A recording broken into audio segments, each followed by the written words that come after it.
السلام علیکم ورحمۃ اللہ وبرکاتہ۔ حضرت کعب بن عجرہ رضی اللہ تعالی عنہ ایک طویل حدیث میں رمضان المبارک کی اہمیت کو، رمضان المبارک کی قدر کرنے والوں کی افضلیت کو اور رمضان کی ناقدری کرنے والوں کی محرومیت کو نبی کریم صلی اللہ علیہ وسلم کے ایک واقعے سے نقل فرماتے ہیں۔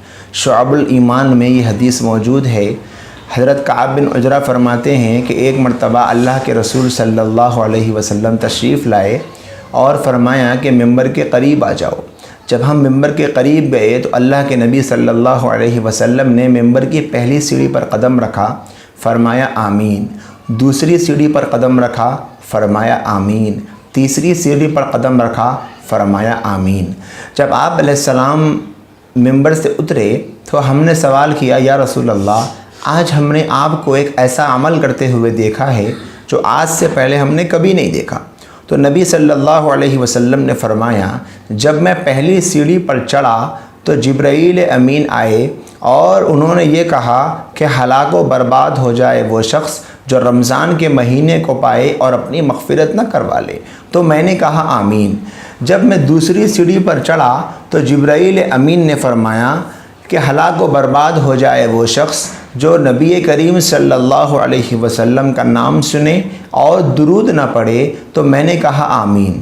جب میں تیسری سیڑھی پر چڑھا تو جبرائیل امین نے عرض کیا، ہلاک و برباد ہو جائے وہ شخص جو اپنے ماں باپ کو یا ماں باپ میں سے کسی ایک کو بڑھاپے کی حالت میں پائے اور ان کی خدمت کر کے اپنے آپ کو جنت کا مستحق نہ بنا لے۔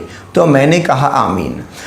غرض میرے دوستوں، نبی کریم صلی اللہ علیہ وسلم نے یہ تین چیزیں ایسی بیان فرمائیں جس میں جبرائیل امین کی بد دعا ہے اور نبی کریم صلی اللہ علیہ وسلم کی آمین ہے۔ ذرا غور کریں کہ فرشتوں کے سردار کی بد دعا ہو اور نبیوں کے سردار کی آمین ہو تو کیسے یہ بد دعا رد ہو سکتی ہے؟ اس میں تین باتیں بیان کی گئی۔ ایک چیز ہے ماں باپ کی نافرمانی، اور دوسری چیز ہے نبی علیہ الصلاۃ والسلام پر درود نہ پڑھنا، اور تیسرا ہے رمضان المبارک کو پانا اور مغفرت نہ کروا لینا۔ چونکہ رمضان کا مبارک مہینہ چل رہا ہے، اس لیے ہم کو چاہیے کہ ہم اس پر غور کریں کہ رمضان کا مہینہ پا کر مغفرت نہ کروانے والے کا کتنا برا انجام ہے۔ دیکھیں، اصل چیز ہے مغفرت کا ملنا، اللہ کا راضی ہونا، اللہ کا خوش ہونا، اللہ کا اپنے بندوں اور بندیوں کے گناہوں کو معاف کر دینا، توبہ کو قبول کر لینا، مناجات کو قبول کر لینا، آہوں اور سسکیوں کو اللہ کا قبول کر لینا، یہ اصل چیز ہے۔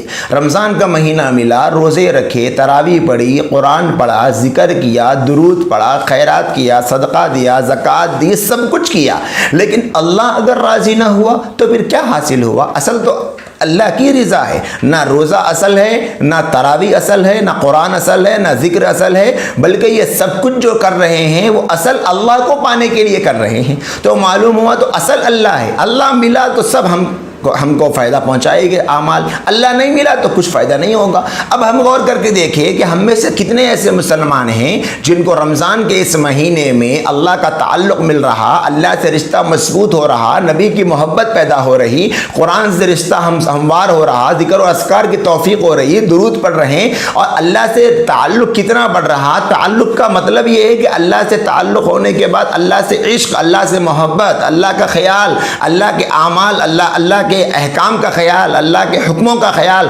اللہ کی نافرمانی سے بچنے کا خیال، اللہ سے ڈر، اللہ کا تقوی، یہ چیزیں انسان کے اندر پیدا ہو۔ روزہ بھی رکھ رہے ہیں، نہ کرکٹ چھوٹ رہا، نہ فلمیں چھوٹ رہی، نہ ڈرامے چھوٹ رہے، نہ گانے چھوٹ رہے، نہ ڈانس چھوٹ رہا، نہ جھوٹ چھوٹ رہا، نہ دھوکہ چھوٹ رہا، نہ لڑائی چھوٹ رہی، نہ لوگوں کے ساتھ بدتمیزی چھوٹ رہی، بلکہ دن بھر سوتے پڑے ہیں، کوئی گانوں میں، کوئی کرکٹ میں، کوئی کھیل کود میں، کوئی تفریح میں، کوئی مذاق میں، کوئی کامیڈی میں، ہر کوئی اپنے اپنے اعتبار سے، اور کوئی تو فیس بک پر اور انٹرنیٹ پر گناہوں میں لگے ہوئے ہیں۔ رمضان میں اللہ سے تعلق کے ملنے کا کسی کو احساس ستاتا نہیں، کچھ لوگ ہیں جو اللہ سے تعلق پر فکر کرتے ہیں، فوکس کرتے ہیں، اور ان کا رمضان صحیح گزر رہا، لیکن اکثر و بیشتر کا حال یہی ہوتا جا رہا کہ رمضان بھی دنیا کے کمانے کا، دنیا کے جمانے کا، دنیا کے بنانے کا، دنیا کے حصول کا، دنیا کی ترقی کا، گھر کے بنانے کا، جائیداد کے جمانے کا، یہ سارے کام کاج کا مہینہ نظر آتا ہے۔ رمضان میں بھی کوئی اللہ کو یاد کرنے والا الا ماشاءاللہ کوئی نظر آ جائے تو آ جائے، لیکن یہی حال نظر آتا ہے کہ دنیا دنیا دنیا۔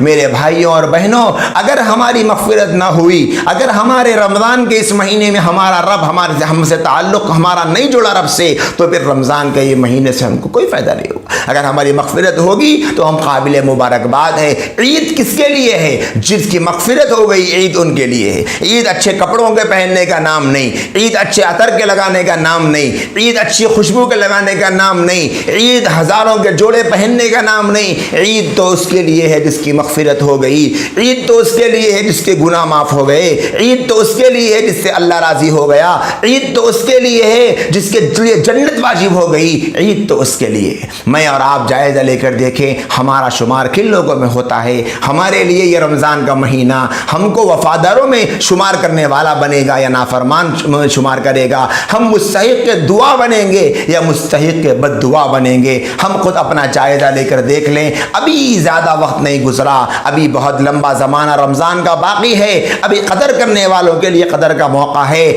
ہم اگر چاہیں تو قدر کر سکتے ہیں، ہم نہیں چاہیں گے تو کوئی ہم کو مغفرت کے راستے پہ نہیں ڈال سکتا۔ لہٰذا اپنے گناہوں سے توبہ کریں، اللہ سے معافی چاہیں، اللہ سے مغفرت چاہیں، اللہ سے سامنے گڑ گڑائیں، بھیک مانگیں، تڑپیں مچلیں، تہجد میں، افطار میں، آخری عشرے میں، اعتکاف پہ، شب قدر کی تلاش میں اللہ کے ہو جائیں۔ ہم اللہ سے اپنی مغفرت کی بھیک مانگ کر مغفرت مانگ لیں۔ اگر مغفرت مل گئی تو ہمارا شمار مستحق دعا لوگوں میں ہو جائے گا۔ اگر نعوذ باللہ اللہ ہم سب کی حفاظت فرمائیں، اگر مغفرت نہ ہوئی تو ہمارا شمار مستحق بد دعا میں ہو جائے گا۔ اللہ تبارک و تعالی ہم تمام کو مستحق بد دعا بننے سے محفوظ رکھے۔ وآخر دعوانا ان الحمد للہ رب العالمین۔